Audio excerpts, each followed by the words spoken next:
خود کو ہی ملک بدر کرنے والی ایپ۔ یہ ناقابل یقین لگتا ہے، لیکن ٹرمپ انتظامیہ کے نئے دور میں یہ بات حقیقت بن چکی ہے۔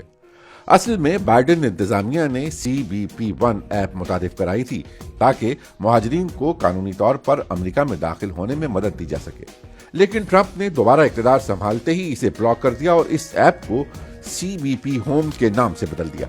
یہ نئی ایپ تارکین وطن کو ملک چھوڑنے کی ترغیب دیتی ہے۔ اس ایپ کے ذریعے ملک بدری کا فیصلہ کرتے ہوئے تارکین وطن کو بایوگرافیکل ڈیٹا اور تصویر جمع کروانے کے علاوہ اپنے مالی حالات سمیت دیگر سوالات کے جوابات دینے ہوتے ہیں۔ آخر میں انہیں امریکہ چھوڑنے کے بعد اپنی روانگی کی تصدیق بھی کرنا ہوتی ہے۔ پرائیویسی ماہرین کو خدشہ ہے کہ اس ایپ کے ذریعے حاصل کردہ ڈیٹا بڑے پیمانے پر نگرانی، نقل و حرکت پر نظر رکھنے یا لوگوں کی جاسوسی کے لیے استعمال کیا جا سکتا ہے۔ ہوم لینڈ سیکیورٹی کے مطابق جو تارکین وطن فی الحال اپنے طور پر فیصلہ کرتے ہوئے امریکہ سے نکل جائیں گے، ممکن ہے کہ وہ قانونی طور پر واپس امریکہ آ سکتے ہیں، لیکن ناقدین کو اس بارے میں شکوک و شبہات ہیں۔